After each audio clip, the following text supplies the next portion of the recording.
Zee TV Telangana news కి స్వాగతం। భారతదేశ అత్యున్నత న్యాయస్థానం సుప్రీంకోర్టు ఎస్సీ ఎస్టీ వర్గీకరణను సమర్థిస్తూ నేడు తీర్పునివ్వడాన్ని ఆదివాసీ హక్కుల పోరాట సమితి రాష్ట్ర కమిటీ తరపున సంపూర్ణంగా స్వాగతం ఇస్తూ ఉన్నామని తొడుందెబ్బ రాష్ట్ర కార్యనిర్వహణ అధ్యక్షులు గోడం గణేష్ అన్నారు। ఆదిలాబాద్ జిల్లా కేంద్రంలోని ఆర్ఎన్బి గెస్ట్ హౌస్ ముందు గురువారం ఆదివాసీ నాయకులతో కలిసి ఏర్పాటు చేసిన మీడియా సమావేశంలో మాట్లాడారు। గతంలో కూడా తెలంగాణ రాష్ట్ర ముఖ్యమంత్రి వర్యులు యనుమల రేవంత్ రెడ్డి, మంత్రి వర్యులు సీతక్క, ఖానాపూర్ ఎమ్మెల్యే వెడ్మా బొజ్జా పటేల్ తో తెలంగాణ రాష్ట్రంలోని కాంగ్రెస్ పార్టీ అధికారంలోకి వస్తే మేము కూడా వర్గీకరణకు సహకరిస్తామని పలుమార్లు చెప్పడం జరిగిందని, ఇప్పుడు తెలంగాణ రాష్ట్ర ముఖ్యమంత్రి వర్గీకరణకు మేము కూడా స్వాగతిస్తున్నామని చెప్పడం, ఈ శుభ పరిణామానికి ఆదివాసీ హక్కుల పోరాట సమితి తుడుందెబ్బ తరపున ప్రత్యేక ధన్యవాదాలు తెలియజేశారు।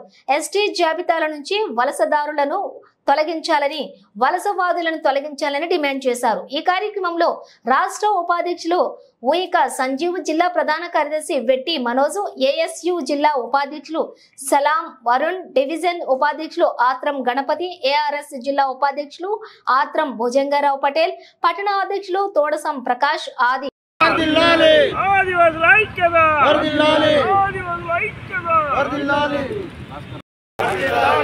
ఆదివాసీ పోరాటాలు, ఆదివాసీ ఐక్యత, జై ఆదివాసీ, జల్ జంగల్ జమీ, జల్ జంగల్ జమీ, మావా నాటి, జై ఆదివాసీ, జై ఆదివాసీ। భారతదేశ అత్యున్నత న్యాయస్థానము సుప్రీంకోర్టు ఎస్సీ ఎస్టీ వర్గీకరణను సమర్థిస్తూ ఇవాళ తీర్పునివ్వడం జరిగింది। దాన్ని ఆదివాసీ హక్కుల పోరాట సమితి తుడుందెబ్బ రాష్ట్ర కమిటీ మరియు జిల్లా కమిటీలు, అదేవిధంగా అనుబంధ సంఘాల ఆధ్వర్యంలో మేము స్వాగతిస్తున్నాం।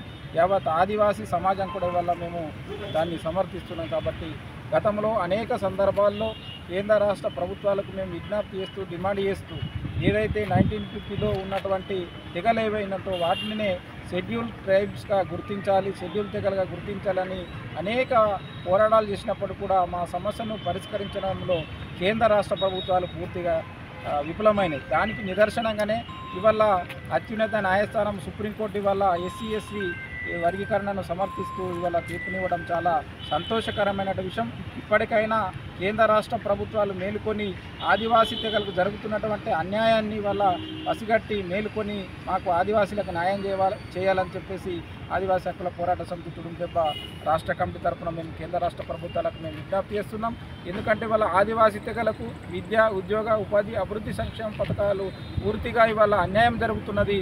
ఏవైతే ఇవాళ 76, 148 జీవో ప్రకారంగా 108 జీవో ప్రకారంగా డిఎన్టీలుగా గుర్తించినటువంటి అది కూడా షెడ్యూలు ప్రాంతంలో కాకుండా మైదాన ప్రాంతంలో అది కూడా చదువు కోసము తీసుకున్నారు తప్ప నిజమైనటువంటి ఎస్టీ జాబితాలో వాళ్ళు లేరు కాబట్టి, కానీ ఇవాళ నిజమైనటువంటి అడవి బిడ్డలు మేమే అన్నట్లుగా వాళ్ళు వివరిస్తూ ఇవాళ పాలక ప్రభుత్వాలన్నీ కూడా మాకు చెందవలసినటువంటి విద్య, ఉద్యోగ, ఉపాధి, అభివృద్ధి సంక్షేమ పథకాలన్నీ కూడా వాళ్ళే దోచుకపోతున్నారు, మాకు తీవ్ర అన్యాయం జరుగుతున్నది। కాబట్టి ఇప్పటికైనా ఆ కేంద్ర రాష్ట్ర ప్రభుత్వాలు మేలుకొని మాకు న్యాయం చేసి ఆదివాసీలను ఆదుకోవాలని చెప్పేసి ఆదివాసీ హక్కుల పోరాట సమితి తుడుందెబ్బ తరపున మేము విజ్ఞప్తి చేస్తున్నాం।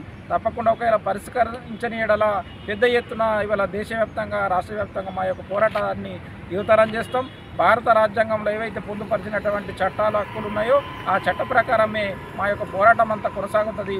ప్రజాస్వామ్యబద్ధంగా, రాజ్యాంగబద్ధంగా మా పోరాటాన్ని కొనసాగిస్తూ మాకు రావాల్సినటువంటి అభివృద్ధి సంక్షేమ పథకాలు కావచ్చు, ఇవాళ 170 పీసా చట్టాలు ఏవైతే ఉన్నాయో వాటిని కూడా అమలు చేసే బాధ్యత ప్రభుత్వాలపై ఉంది।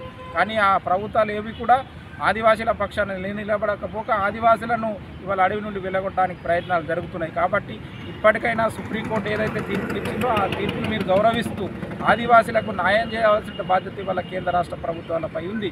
ఒకవేళ చేయని ఎడల మరో పోరాటాలకు ఆదివాసీలందరూ కూడా సిద్ధం కాబోతున్నాం అని చెప్పేసి తెలియజేస్తున్నాం। జై ఆదివాసీ।